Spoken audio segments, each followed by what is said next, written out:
Ciri-cirinya gimana sih yang berhasil biasanya, Pak?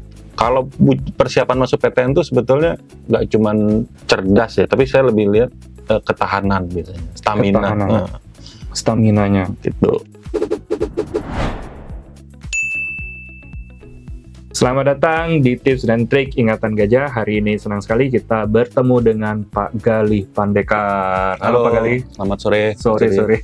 Nah, Pak Galih ini adalah founder dari Lavender. Ini adalah pionir bimbingan belajar ya di daerah Depok buat kalian yang ingin masuk kampus-kampus yang bagus lah ya untuk jenjang pendidikan berikutnya. Tapi kita nggak akan bicara soal promosi-promosian, kita ingin tahu soal bagaimana sih ciri-ciri ataupun kriteria anak-anak yang berhasil masuk ke kampus-kampus impiannya. Dan kita tahu nih baru-baru ini kita banyak dengar nih cerita, ada yang lulus SNBT ya, ada yang lulus jalur talent scouting, dan ada juga yang mungkin saat video ini keluar UTBK-nya udah ada hasilnya, dan banyak sekali kisah-kisah sedih di balik itu.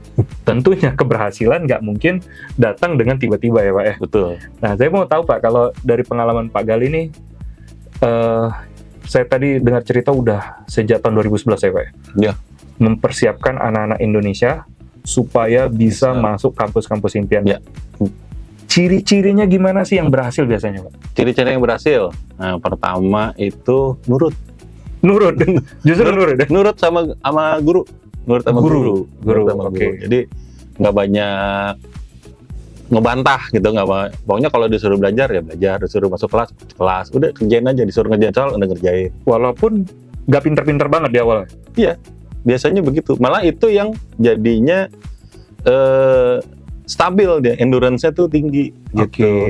Istiqomah lah orang bilangnya gitu. Iya. Konsisten bahasa kerennya kan. Ya, kan. Kalau persiapan masuk PTN tuh sebetulnya nggak cuman cerdas ya, tapi saya lebih lihat ketahanan biasanya, stamina. Staminanya Gitu. Itu ciri satu, nurut. Kedua Pak? Ciri kedua adalah pantang menyerah. Gitu.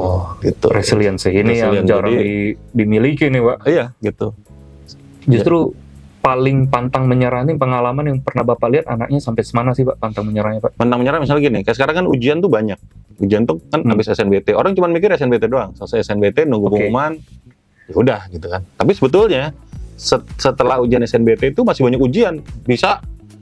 Mungkin bisa 10 kampus lagi gitu, dan satu kampus bisa. Ujian apa aja sih Pak sekarang tuh Pak? SNBT ya, itu yang nasional ya. Nanti kan ada ujian masuk UI, seleksi ujian mandiri masuk UI aja, SIMAK UI-nya ada 2, ada SIMAK KKI, ada SIMAK reguler. Nanti masuk UGM. UGM itu ada IUP-nya aja 2 kali, 3 kali bahkan. Kemudian nanti ada ujian tulisnya lagi. Itu baru 2 kampus kan. Kemudian nanti ada UNER. UNER ada ujian lagi, bisa gelombang 1, gelombang 2, gelombang 3. ITB juga ada ujiannya lagi. Nah, kalau dia misalnya habis ujian SNBT, ya udah tunggu hasil gitu. Ya itu satu pintu.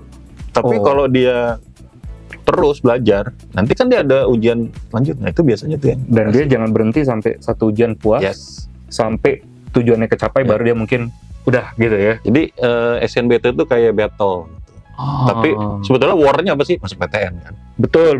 Jadi satu pintunya adalah SNBT gitu. Cuman itu bukan satu-satunya pintu yang orang-orang suka mikir, wah kalau saya SNBT itu karena harganya murah, kalau kita kuliah jalur SNBT, pendaftar itu paling banyak. Sehingga ketika dia mungkin peluang gagalnya juga gede, itu bisa 70% gagal gitu kan. Baik. Tapi apakah kemudian dia nggak berhasil masuk UI? Nggak juga, kan masih ada pintu lain. Nah itu yang harus kita fight langsung. Dan biasanya malah keterima banyak gitu. Betul. Apalagi kalau adik-adik ini bisa manfaatkan privilege yang ada nih dari masing-masing orang tua ya. Apalagi kalau ada, biasanya biayanya lebih, ada yang beberapa yang mengeluarkan biaya lebih ya Pak ya dibanding ini. Tapi kalau dia bisa manfaatkan peluang ini maka lebih bagus. Tapi tetap aja kan harus belajar ya Pak. Nah makanya yang ketiga, apa itu? Cari guru yang tepat. Cari guru yang tepat. Benar itu ngaruh banget. Kalau salah milih guru repot. Betul. Saya bicara soal guru ya Pak ya. Kalau di tempat Bapak ini gimana sih cara milih gurunya yang dibilang guru yang tepat itu? Ya makanya kalau mau masuk UI di Lavender ya tempatnya di samping UI. Agar gurunya ya orang UI di belakang gitu. Jadi dia udah ngalamin sebelumnya. Iya, udah ngalamin. Jadi kan dia suasana kebatinannya kan bisa cerita ke pengalaman, experience-nya. Wah, dulu gue belajar gini loh kakak gue. Dan kan dia bisa jadi nggak cuma sukses story, ya gagal story-nya juga. Kita juga minta dia sharing kadang-kadang. Karena ada juga yang udah sampai setahun gagal coba lagi. Ada yang sudah, ada murid kita tuh sampai dia cerita, gue tuh ditolak tuh 17 kali. Tapi lulus juga dapat FKUI. Gitu. Nah itu makanya saya pantang menyerah. Itu 17 kali kan berarti ikut tes unitas itu ya. Pertama coba nggak berhasil, terus les lagi di kita. Tahun berikutnya gagal. Tapi di tahun yang sama akhirnya lulus dokteran. Tapi dia bilang, karena suka saya nanti kalau sama adik-adik kelas, tolong curhat dong dok gitu, sharing facing failure-nya ya. Facing failure, wah itu betul. Powerful tuh biasanya. Iya, karena banyak yang sekarang itu baru 1 gagal, 2 gagal udah nyerah gitu ya. Padahal masih banyak pintu-pintu yang lain dan banyak yang tiba-tiba stres lah. Lihat temannya udah berhasil duluan, saya belum. Langsung turun mental ya. Padahal belum selesai war-nya itu kan masuk university ya, Pak. Dan sebenarnya lebih jauh lagi. War-nya itu setelah nanti dia lulus university, dia mengabdi bekerja kemana kan? Gitu. Itu yang panjangnya lagi. Ini mungkin aku mau tahu cerita nih dari sekian tahun nih, yang paling mengesankan ya, anak-anak yang pernah belajar itu mungkin yang paling jauh ya ceritanya, atau yang paling aneh lah, uniknya apa yang pernah Pak gali? Ya macam-macam ya. Ada yang saya punya siswa tuh dari Madiun, terus dia pengen kuliah di PTN lah gitu. Akhirnya dia itu setiap Jumat sore naik kereta ke sini, ke Jakarta, ke Depok. Nanti Sabtu pagi. Madiun Jakarta itu kira-kira berapa lama ya, Pak? Ya, mungkin 8 jam kali ya naik kereta. Jadi kan dia berangkat malam, sore malam kita di sana, sampai sini pagi. Tidurnya berarti di kereta dia? Iya mungkin. Anaknya cewek lagi. Anaknya cewek. Terus belajar Sabtu pagi di sini. Nanti sampai Minggu sore pulang lagi, nanti Senin udah belajar di Madiun. Itu ada satu. Ada lagi yang orang Palembang. Ini cewek juga nih. Ya gitu sama weekend. Cuma dia setiap Minggu pagi naik pesawat ke Depok, ke Jakarta. Terus dia les. Terus pulangnya besok lagi. Dan itu setahun dia. Gitu. Wow. Jadi saya kagum juga. Alhamdulillah dapat dokteran. Gitu kan. Dokteran ya, Pak. Dokteran. Makanya nih kalau adik-adik kita nih ada yang baru usahanya masih weekend masih nge-mall, masih healingnya banyak. Terus nanti at the end ujungnya nggak masuk kampus gitu impiannya, ya jangan marah gitu. Emang usahanya nggak sebanding dengan perjuangannya gitu. Apalagi yang generasi sekarang, Mas. Itu lebih seru lagi karena kan. Kenapa, Pak? Generasi itu yang kemarin-kemarin ya. Bukan itu sebelum COVID gitu. Sekarang pasca COVID itu bahkan ini tahun 2024. Mereka udah ada daftar untuk 2027. Oh ya? Dia masih SMP. Oke. Ini anaknya masih SMP, udah ikut persiapan kedokteran 2027. Oh, ini demi supaya tertata ya persiapannya. Seserius itu gitu. Dan ya kita siap gitu. Ada yang baru masuk. Jadi kalau misalnya kadang-kadang ya misalnya baru sekarang data atau nungguin pengumuman SNBT dulu, dia nggak belajar karena santai. Terus di ujung baru datang gitu.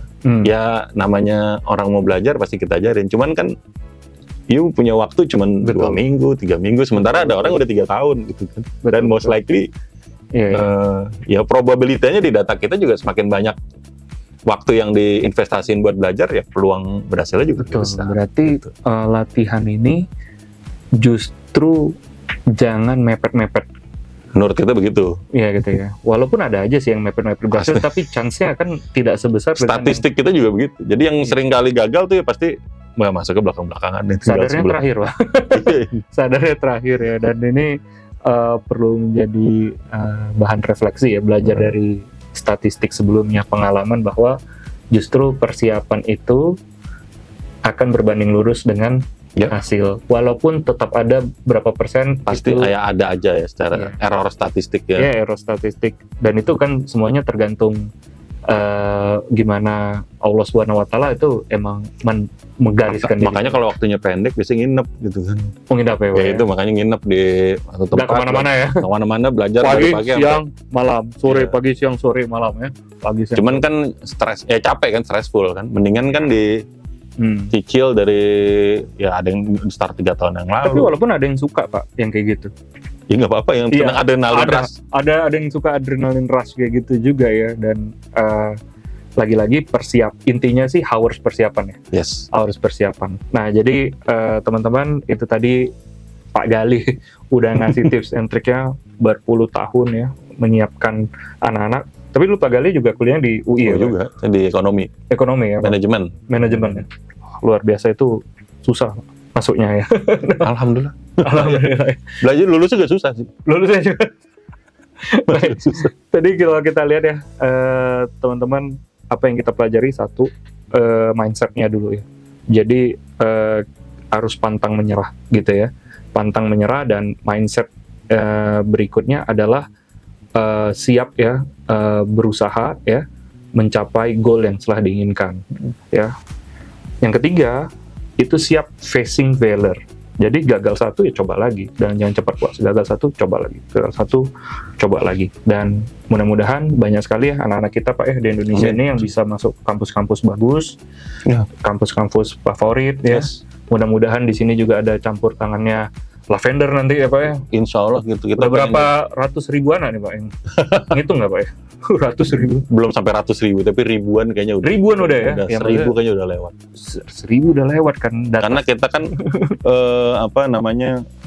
yang spesial program itu kan, gitu. Nah, setahun misalnya kita dapat 150, 200 siswa gitu kan. Dan apalagi nih kalau pada kesempatan kali ini Ingatan Gajah sama Lavender juga kolaborasi. Ingatan Gajah ini banyak juga anaknya, sudah ratusan yang masuk jalur prestasi ke kampus Pak. Jadi mereka lewat kompetisi prestasi yang ini terbantu. Ada SNBT kan juga sekarang ada prestasi, ada ininya juga kan. Dan ini kita bilang kolaborasi yang baik, dan kita senang banget nih bisa barengan di Depok ya Pak ya. Dan mudah-mudahan banyak adik-adik yang terbantu, nggak cuma dari Depok, bahkan dari kota-kota yang lain. Thank you Pak Gali atas ngobrol-ngobrolnya, dan sampai ketemu lagi di tips and trik berikutnya. Ya, sampai ketemu. Dadah.